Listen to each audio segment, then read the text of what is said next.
दोस्तों, आज मैं आपके सामने एक बहुत ही जबरदस्त तेलुगु सस्पेंस थ्रिलर मूवी को लेकर आया हूं जिसकी IMDb रेटिंग है 8.6 और इसका नाम आप स्क्रीन पर देख सकते हैं। दोस्तों, इस मूवी को बहुत ही ध्यान से देखना क्योंकि इसमें स्टोरी दूसरी मूवीज की तरह स्लो नहीं चलती, बल्कि पूरी स्टोरी लगातार एक रेंज में चलती है जिसमें आपको पलक झपकाने का भी मौका नहीं मिलेगा। मेरी रिक्वेस्ट है कि मूवी को लास्ट तक देखना और अगर वीडियो पसंद आए तो लाइक करके चैनल को सब्सक्राइब कर देना। तो चलिए भाई शुरू करते हैं आज की ये एक्सप्लेनेशन। तो मूवी की शुरुआत में ही हम देखते हैं कि आधी रात के समय एक गाड़ी किसी ब्रिज के पास आकर रुकती है। रुकने के बाद उसमें से दो आदमी बाहर निकलते हैं जो पहले तो एक बड़ा सा थैला नीचे फेंकते हैं और उसके बाद एक छोटी बैग भी दूर उछालकर फेंकते हैं। ऐसा करते ही दोनों वापस जल्दी से गाड़ी में बैठते हैं और फिर वहां से निकल जाते हैं। दूसरी तरफ एक आदमी बहुत ही जख्मी हालत में जब रोड क्रॉस कर रहा होता है तो अचानक एक गाड़ी आकर उसको कुचल देती है। अब ये गाड़ी ड्राइव करने वाला एक बहुत बड़ा एक्टर होता है जिसका नाम होता है पृथ्वी। हम देखते हैं कि पृथ्वी इस एक्सीडेंट से घबरा जाता है क्योंकि वो सब उसने जानबूझकर नहीं किया था। इसके बाद पृथ्वी फटाफट अपने असिस्टेंट को फोन करके कहता है कि मैंने गलती से किसी का एक्सीडेंट कर दिया है, इसलिए तुम फौरन यहाँ आ जाओ। अब जैसे ही वो असिस्टेंट वहाँ पहुँचता है तो सबसे पहले वो उस आदमी को चेक करता है जिसका एक्सीडेंट हुआ था। यहाँ उसे पता चलता है कि वो आदमी मर चुका है। तो यही बात वो पृथ्वी से कहता है कि सर, ये आदमी तो मर चुका है, अब क्या करें? तो पृथ्वी कहता है कि फटाफट से इसका जुगाड़ करो। और क्या करोगे? अगर किसी को खबर लग गई तो तमाशा खड़ा हो जाएगा। इस तरह से वो असिस्टेंट किसी पुलिस वाले को फोन करके इस हादसे के बारे में बताने लगता है और उससे पूछता है कि ऐसे में क्या किया जाए। तो वो पुलिस वाला कहता है कि वो एरिया तो हमारे अंडर में नहीं आता और शायद वहाँ पर CCTV कैमरास भी मौजूद होंगे, इसलिए तुम दोनों दूसरे पुलिस स्टेशन पर चले जाओ, बाद में मैं सब संभाल लूंगा। इस तरह वो दोनों एक पुलिस स्टेशन पर जाने लगते हैं। अब दूसरे सीन में हमें कैरेटी नाम के एक आदमी को दिखाया जाता है। इस कैरेटी की बीवी की तबीयत कुछ ठीक ना होने की वजह से ये अपनी बीवी की बहुत ही अच्छे से केयरिंग करता है। इसके बाद हमें जय नाम के एक आदमी को दिखाया जाता है जो फिलहाल किसी लड़की के साथ समय बिताने के बाद उसको जहर का इंजेक्शन देकर मार देता है। फिर हम देखते हैं कि वो उसको टेप में पूरी तरह से लपेटकर ठीक से पैक करके शायद कहीं पर जाकर फेंक देता है। इसके बाद अगले सीन में हमें अर्जुन नाम के ACP को दिखाया जाता है। अब अर्जुन का हायर ऑफिसर अर्जुन को फोन करके उसी एक्टर यानी पृथ्वी के केस के बारे में बताता है और कहता है कि सामने वाला एक एक्टर है, इसलिए उसको उसी हिसाब से ट्रीट करना और साथ ही फॉर्मेलिटीज कंप्लीट करके उसे वापस भेज देना।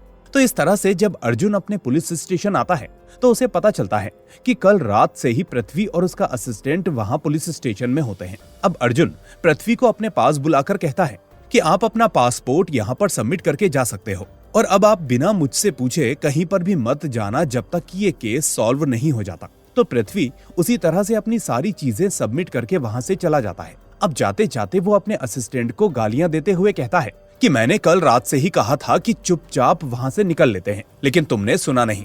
वो ऐसा इसलिए कहता है क्योंकि अभी अभी पृथ्वी को पता चला था कि उस एरिया में CCTV कैमरा मौजूद ही नहीं थे जहां पर एक्सीडेंट हुआ था, यानी अगर वो दोनों ऐसे ही निकल जाते तो किसी को पता नहीं चलता। अब पुलिस स्टेशन से बाहर आते ही काफी सारे मीडिया वाले वहां होते हैं जो पृथ्वी से कई सवाल जवाब करते हैं, लेकिन पृथ्वी किसी को भी कोई जवाब नहीं देता और चुपचाप वहां से निकल जाता है। फिर दूसरे सीन में हमें एक लेडी NIA ऑफिसर यज्ञा को दिखाया जाता है। असल में शहर में कुछ हत्याएं हो रही हैं और उसी केस को डील करने के लिए यज्ञा यहाँ पर आई है। अब आज भी पुलिस वालों को किसी जगह पर किसी लड़की की लाश मिली थी, तो इसीलिए यज्ञा अपनी टीम के साथ वहां पर आकर अपनी इन्वेस्टिगेशन कर रही थी। अब आगे हमें ये बात पता चलती है कि वो कैरेटी एक कांस्टेबल है जिसकी ड्यूटी आंध्रा चेक पोस्ट के पास होती है।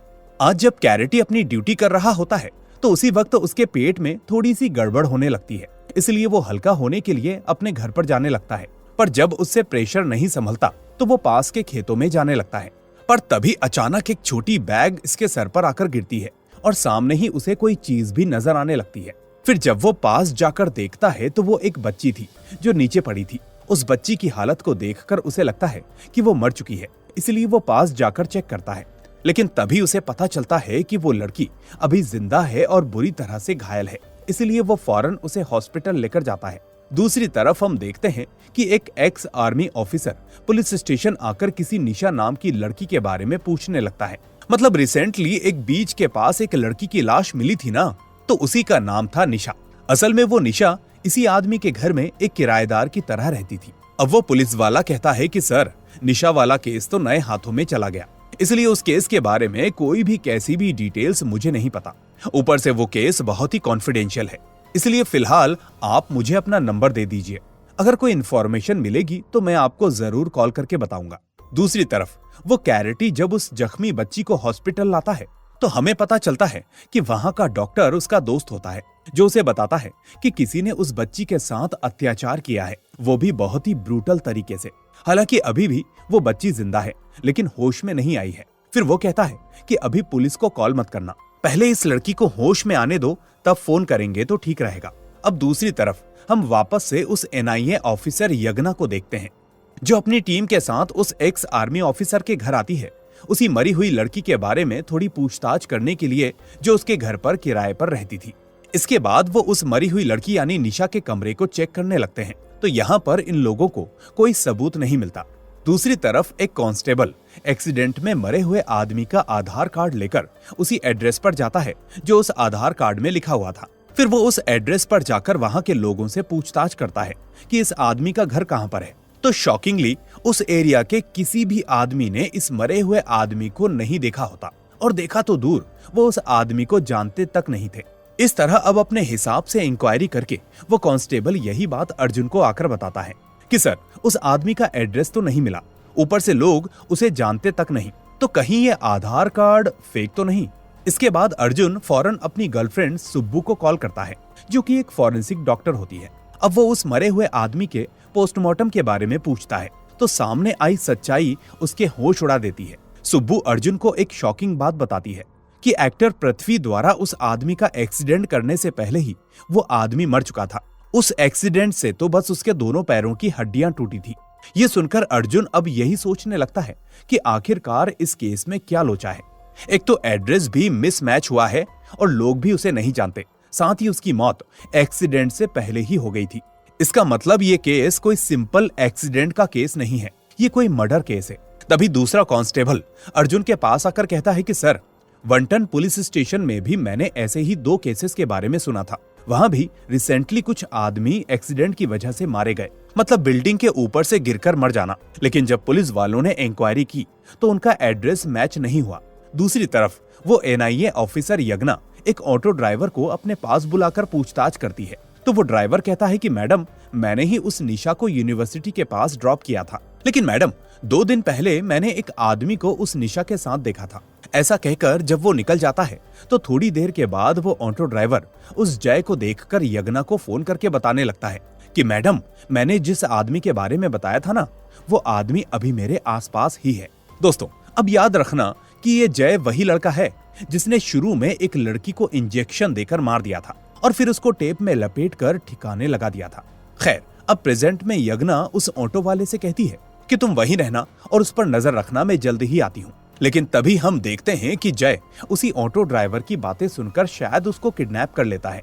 और फिर जब यज्ञा और उसके टीम मेंबर्स वहां पहुंचते हैं तो वहां पर कोई भी मौजूद नहीं होता। इसके बाद वो उस ऑटो वाले को कॉल करती है तो उसका फोन भी कनेक्ट नहीं होता। फिर थोड़ी देर के बाद हम वापस जय को देखते हैं, जो इस बार एक नई लड़की के साथ समय बिता रहा होता है।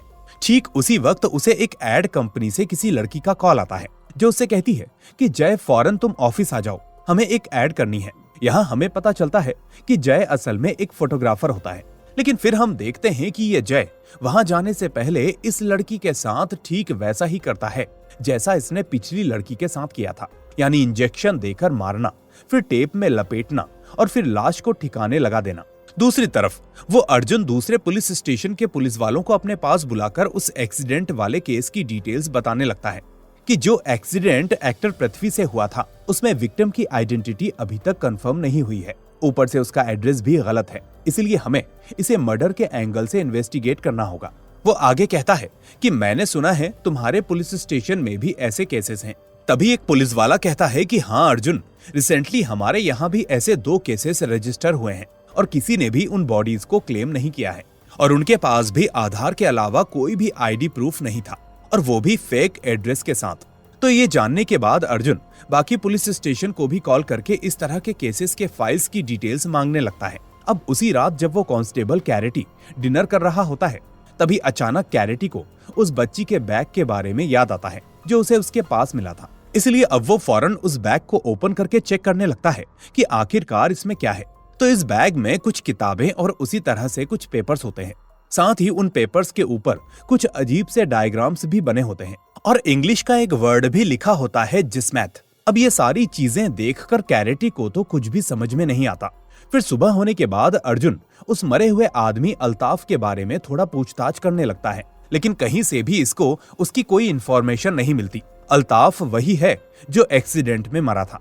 इसके बाद फाइनली जब एक कंस्ट्रक्शन साइट के पास जाकर ये लोग ढूंढते हैं तो पता चलता है कि वो अल्ताफ यहीं पर काम किया करता था। अब इसी इन्वेस्टिगेशन के दरमियान अर्जुन उसी कंस्ट्रक्शन कंपनी के हेड ऑफिस में जाता है जहां पर वो लोग काम किया करते थे जिनकी मौत हुई। यानी इसी ऑर्गेनाइजेशन के अंडर में अलग अलग जगह पर कंस्ट्रक्शंस होती रहती थी। तो अब अर्जुन वहां पर कहता है कि जहां पर आप लोगों का कंस्ट्रक्शन हो रहा है वहां पर कुछ मजदूर लोग मारे गए थे, लेकिन अभी तक उनकी बॉडीज को किसी ने भी क्लेम नहीं किया है। ऊपर से उन लोगों की आइडेंटिटी भी ठीक से समझ नहीं आ रही। तो ये सुनकर वहां बैठा आदमी कहता है कि सर, मुझे इस बारे में कुछ नहीं पता, इसलिए मुझे भी कॉन्ट्रैक्टर से बात करनी पड़ेगी। दूसरी तरफ जब कैरेटी चेक पोस्ट के पास अपनी ड्यूटी कर रहा होता है तो सुनील नाम का एक आदमी वहां से गुजरता है। फिर वो कैरेटी को यहाँ पर देखकर उससे बात करने लगता है और थैंक यू बोलने लगता है कि सर, आपकी वजह से मुझे ये काम मिला, मैं आपका एहसान कभी नहीं चुका पाऊंगा। असल में वो आदमी किसी कैटरिंग डिपार्टमेंट में आज ड्राइवर की तरह काम कर रहा होता है। फिर वहां से जाते जाते वो सुनील कैरेटी को कुछ फ्रूट्स गिफ्ट करता है कि सर, ये आप भाभी जी को दे देना। थोड़ी देर के बाद कैरेटी का वही डॉक्टर फ्रेंड उसको अपने पास बुलाकर कहता है, कैरेटी, आजकल फीवर का सीजन चल रहा है, ऊपर से मेरे हॉस्पिटल में जगह खाली नहीं है, इसलिए तुम इस बच्ची को अपने घर पर ही ले जाओ, बाकी मैं इसको बीच बीच में आकर चेक करता रहूंगा। अब कैरेटी के पास भी कोई ऑप्शन नहीं होता, इसलिए आखिर में वो इस बच्ची को अपने घर पर ही ले जाता है। दूसरी तरफ वो जय और एड कंपनी वाली लड़की किसी जगह पर मुलाकात करते हैं। फिर जय उस आदमी के लैपटॉप से एक लड़की को, मतलब एक मॉडल को सेलेक्ट करता है कि अपने एड शूट के लिए मुझे यही लड़की चाहिए। तो इसके बाद वो लड़की कहती है कि ठीक है, योर विश, मैं तुम्हारे लिए अरेंज कर दूंगी। फिर थोड़ी देर के बाद जय और ये लड़की आपस में समय बिताने लगते हैं, जिसके बाद जय फिर से वही सीन दोहराता है, यानी पहले उसे इंजेक्शन लगाकर मार देता है, फिर टेप से रैप करके कहीं पर फेंक देता है। अब उधर उस यज्ञा को उसी लड़की की लाश मिलती है, जबकि दूसरी तरफ वो जय उसी सेलेक्ट की हुई मॉडल लड़की जेनी को अपने पास बुलाकर अपने एड के बारे में समझाने लगता है। एक्चुअली जय बहुत ही फेमस फोटोग्राफर होता है, जिस वजह से इसको कैलेंडर जय कहकर भी बुलाते हैं। अब यहीं पर हमें एक और बात पता चलती है कि जेनी और जॉन नाम का एक आदमी रिलेशनशिप में होते हैं। इस तरफ कैरेटी अपने घर वापस आकर सुनील ने जो फ्रूट्स दिए थे उनको निकालने लगता है। तभी इसी ट्रे में इसको लोहे के कुछ सामान नजर आते हैं जो पेपर में लिपटे हुए थे, और फिर सारे सामानों को ओपन करने के बाद इसको पता चलता है कि एक्चुअली ये सारा सामान गन के स्पेयर पार्ट्स होते हैं। और तभी इसे याद आता है कि ऐसे ही कुछ डायग्राम्स इसने उस बच्ची की किताब में देखे थे। तभी कैरेटी समझ जाता है कि वो लोग फूड्स के बिजनेस की आड़ में गन सप्लाई करते हैं। फिर वो सोचता है कि क्या सुनील भी उन लोगों से मिला हुआ है, लेकिन उसी वक्त वो सुनील कैरेटी को फोन करके कहता है कि सर, मेरे बॉस ने मुझे डांटा कि मैंने तुमको खामखा वो फ्रूट्स दे दिए, इसलिए प्लीज सर वो ट्रे मुझे वापस चाहिए। अब ये सुनकर कैरेटी समझ जाता है कि सुनील को इस सब के बारे में कुछ नहीं पता, इसलिए वो कहता है कि सुनील, फिलहाल तो मैं घर में मौजूद नहीं हूँ, इसलिए मैं वो ट्रे बाहर रख दूंगा, तो तुम आकर वो फ्रूट्स ले जाना। तो इस तरह से वो दोबारा उस सारे सामान को पैक करके उस ट्रे को अपने घर के बाहर रख देता है और फिर वहीं पास में आकर उसकी वीडियो भी बनाने लगता है। तभी कैरेटी के घर के पास सुनील और एक और आदमी आता है। फिर वो आदमी उस गन के सारे सामान को अपने साथ रखने लगता है, जिसके बाद कैरेटी सोचता है कि इस सुनील को साइड में बुलाकर पूछना पड़ेगा कि उसका ओनर क्या सच में गन्स का बिजनेस कर रहा है या फिर कुछ और ही बात है। इसलिए दूसरे दिन जब कैरेटी अपनी ड्यूटी पर होता है और जब दोबारा सुनील वही गाड़ी लेकर वहां से गुजरने लगता है तो कैरेटी उसे देखकर उससे बात करने लगता है। अब कैरेटी उससे कहता है कि अरे सुनील, हमारे घर में एक छोटी सी पूजा है, इसलिए तुम अपनी बीवी को लेकर हमारे घर पर आ जाओ। तो सुनील भी कहता है कि ठीक है सर, मैं जरूर आऊंगा। दूसरी तरफ अर्जुन के टीम मेंबर्स उस केस की इन्वेस्टिगेशन करते करते एक फोटोकॉपी की शॉप पर आते हैं, मतलब मरे हुए लोगों के आधार कार्ड इसी शॉप से प्रिंट हुए थे। तो इसी बात को वो कंफर्म करने के लिए आते हैं। फिर उन्हें पता चलता है कि वो सारे के सारे फेक आधार कार्ड थे। तभी ये फोटोकॉपी वाला आदमी कहता है, सर आप मुझे ऐसे पुलिस स्टेशन नहीं ले जा सकते, मेरे ऊपर काफी सारे बड़े बड़े लोग हैं, वो आपको नहीं छोड़ेंगे। तो पुलिस वाला कहता है, पहले पुलिस स्टेशन चलो, फिर तुम्हें और तुम्हारे ऊपर वालों को भी देख लेंगे। यहाँ पर हम देखते हैं कि ये सारे काम कोई दूसरा आदमी उससे करवा रहा होता है, लेकिन जब पुलिस वाले उसके घर पर जाते हैं तो वहां पर वो मौजूद नहीं होता। खैर, उसी रात कैरेटी के घर पर सुनील अपनी बीवी और बच्ची के साथ उसके घर पर आता है। फिर मौका देखकर कैरेटी सुनील को खोपचे में ले जाकर थोड़ा हार्डली पूछताछ करने लगता है कि वो गन के स्पेयर पार्ट्स कहां से आ रहे हैं, और इस तरह से वो उसे कल वाला वीडियो भी दिखाने लगता है। लेकिन शॉकिंग बात यह है कि सुनील को इस बारे में कुछ भी आइडिया नहीं होता। उसका काम बस फूड डिलीवर करने का होता है, उसके अंदर क्या है उसे कोई भी आइडिया नहीं होता। अब कैरेटी उससे कहता है, तो फिर ठीक है, तुम उन लोगों पर नजर रखकर मुझे इन्फॉर्म करते रहो कि वो लोग लोड कहां से लाते हैं और कहां पर पैक करते हैं। अब इसी बीच सुनील कैरेटी के घर में उस जख्मी बच्ची को देखता है। फिर वो उससे कहता है कि अरे सर, ये बच्ची यहाँ पर क्या कर रही है? ये बच्ची तो एक ढाबे में काम किया करती थी और फिर अचानक से एक दिन गायब हो गई। लेकिन सर, ये बच्ची आपके घर में क्या कर रही है? तो कैरेटी कहता है, ये मुझे घायल कंडीशन में मिली थी, फिर मैं इसे हॉस्पिटल ले गया, लेकिन वहां पर कोई नहीं आया इसको लेने, तो मैं इसको अपने साथ ले आया। लेकिन तुम इसके बारे में इतना कैसे जानते हो, और क्या तुमको किसी पर शक है? तो सुनील कहता है, एक दिन मैंने देखा 2 आदमी उस बच्ची के साथ छेड़खानी कर रहे थे, तो शायद उन्हीं का काम हो सकता है। वहीं दूसरी तरफ एक बड़ा मंत्री अर्जुन को अपने पास बुलाकर उसको वार्निंग देने लगता है, क्योंकि अर्जुन ने उस केस में काफी सारे लूप्स का पता कर लिया था। अब इस केस में इस मंत्री का भी नाम होता है, लेकिन अर्जुन इस मंत्री की धमकियों से डरता नहीं। दूसरी तरफ जब जय किसी पब में जाता है तो उसी पब में वो जेनी भी होती है, इसलिए वो जेनी को हाय हेलो बोलकर फिर उसको हक करने लगता है। लेकिन यहाँ पर जेनी के साथ साथ उसका बॉयफ्रेंड जॉन भी होता है, जो ये देखकर जय से झगड़ने लगता है कि वो मेरी गर्लफ्रेंड है, तो तुम उससे दूर रहो। फिर दूसरे दिन जब एड की शूटिंग हो रही होती है तो जय जेनी से बात ही नहीं करता। फिर बहुत ट्राई करने के बाद जेनी जय के पास आकर सॉरी बोलती है कि सर, जॉन की तरफ से मैं माफी मांगती हूँ। तो आखिर में जेनी के सॉरी बोलने के बाद जय फोटो शूट स्टार्ट करता है।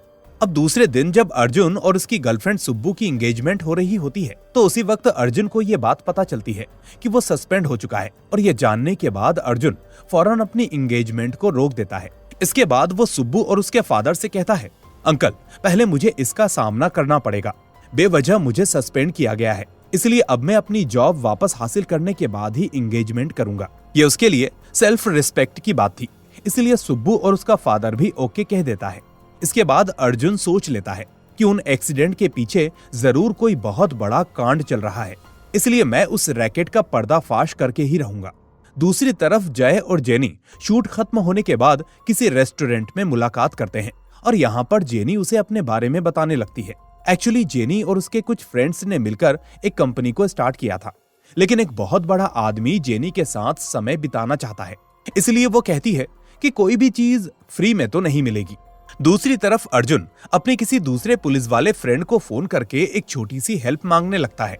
वहीं कैटरी को भी एक शॉकिंग बात पता चलती है कि वो भी सस्पेंड हो चुका है। इसके बाद कैरेटी अपने एक छोटे से फ्लैशबैक को याद करने लगता है। एक्चुअली कुछ महीनों पहले कैरेटी भी पुलिस स्टेशन में एज ए हेड कांस्टेबल की तरह काम किया करता था, लेकिन वहां का इंस्पेक्टर बहुत ही घमंडी किस्म का आदमी था और बहुत बड़ा रिश्वतखोर भी। अब रिसेंटली हवाला में कुछ पैसे पकड़े गए होते हैं, तो ये इंस्पेक्टर कोर्ट में उस पैसे को सबमिट ना करते हुए कैरेटी को बुलाकर कहता है, ये सारे पैसे हम लोग बांट लेंगे। लेकिन इसके लिए कैरेटी साफ मना करने लगता है कि सर, मैं ऐसा काम नहीं करूंगा। तो इंस्पेक्टर कहता है, अरे कैरेटी, ऐसे काम करोगे तभी तो आगे बढ़ोगे, वरना हेड कांस्टेबल की तरह ही रह जाओगे। लेकिन कैरेटी फिर भी साफ इनकार कर देता है।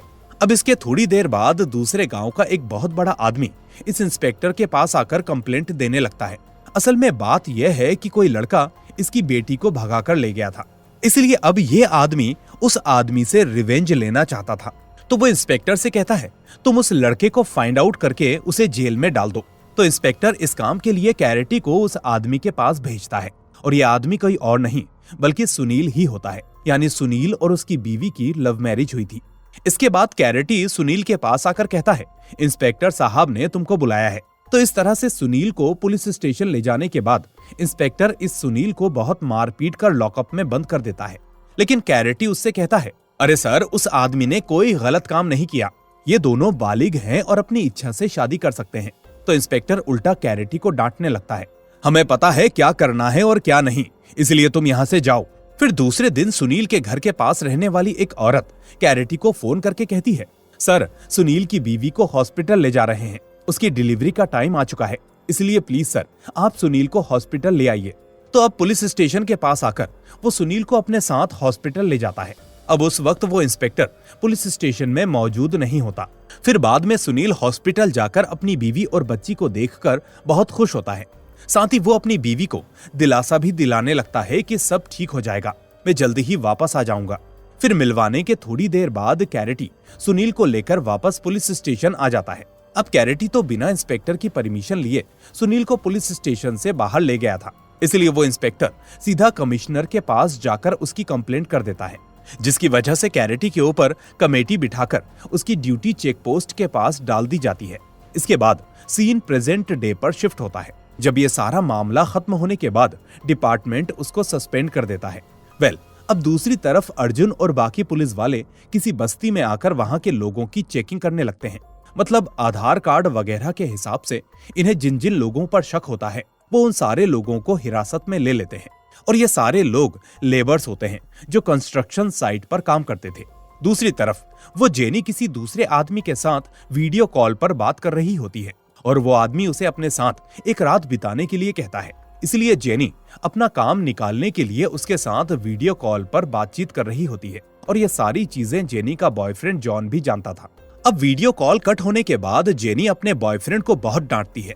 वो कहती है, अब मैं ये काम नहीं कर सकती, इसलिए मैं इस रिलेशनशिप को यहीं पर खत्म करना चाहती हूँ। इस तरह जेनी की बातों से हमें ये पता चलता है कि इसका बॉयफ्रेंड जॉन ही उससे ये काम करवा रहा है, वो भी अपना काम निकालने के लिए, जबकि जेनी को ऐसा करना बिल्कुल भी पसंद नहीं होता। अब दूसरी तरफ हम देखते हैं कि गोपी नाम का एक आदमी नायडू नाम के एक कॉन्ट्रैक्टर को फोन करके कुछ लेबर्स को लाने के लिए कहता है। तो जब वो कॉन्ट्रैक्टर अपनी बस्ती में आता है तो इस बस्ती में कोई भी आदमी मौजूद नहीं होता। फिर वहां के बस्ती वाले नायडू से कहते हैं कि यहाँ के सारे लोगों को पुलिस वाले अपने साथ ले गए। यहाँ हमें पता चलता है कि यही कॉन्ट्रैक्टर नायडू ही असल में उन लोगों के फेक आधार कार्ड बनवा रहा था। अब ये नायडू यही बात गोपी को फोन करके बताता है, तो फिर गोपी नायडू को लेकर कहीं पर जाने लगता है। इसी बीच हम देखते हैं कि उस नायडू को अर्जुन भी फॉलो करने लगता है। फिर थोड़ी दूर जाने के बाद गोपी नायडू पर पीछे से हमला करने लगता है, जिसके बाद अपनी जान बचाने के लिए नायडू गाड़ी से कूद जाता है। अब ऑफ कोर्स उनके पीछे अर्जुन भी होता है, तो अर्जुन गोपी और उसके आदमियों को मार पीट कर अपने साथ ले जाता है। इस तरफ जय जेनी से मुलाकात करके कहता है कि जो आदमी जेनी को तंग कर रहा था, जय ने उसको अच्छे से सबक सिखाया है। और इस तरह से अपनी बातों में लेकर ये जय जेनी के साथ समय बिताने लगता है। और फिर इसके बाद वही होता है जो जय हमेशा करता था, वो जेनी को भी इंजेक्शन लगाकर मार देता है। और फिर दूसरे दिन जेनी का वो बॉयफ्रेंड जॉन पुलिस स्टेशन आकर कहता है, सर, मेरी गर्लफ्रेंड जेनी मिसिंग है, मुझे उसके बारे में कुछ डिटेल्स बताइए। अब पहले तो एक पुलिस वाला इसको कोई डिटेल्स नहीं बताता, लेकिन तभी दूसरा पुलिस वाला जॉन से कहता है कि जेनी फिलहाल हॉस्पिटल में अपना ट्रीटमेंट ले रही है, इसलिए तुम अकेले हॉस्पिटल जाकर उसे देख सकते हो। फिर दूसरी तरफ हमें उस गोपी को दिखाया जाता है। अब गोपी जब होश में आता है तो उसको ये बात पता चलती है कि सुब्बू ने इसकी एक किडनी निकाल ली है। यहाँ सुब्बू के साथ साथ वो अर्जुन भी होता है, जो गोपी से कहता है, वैसे भी थोड़ी देर बाद मैं तुम्हें मार दूंगा, तो मरने से पहले तुम्हारी बॉडी के पार्ट्स काम तो आएंगे, इसलिए अगर तुम डिटेल में मुझे पूरी इंफॉर्मेशन नहीं दोगे तो मैं एक एक करके तुम्हारी बॉडी के पार्ट्स गायब करवाता रहूंगा। इस तरह अब गोपी डर के मारे कुछ सच्चाइयां अर्जुन को बताने लगता है।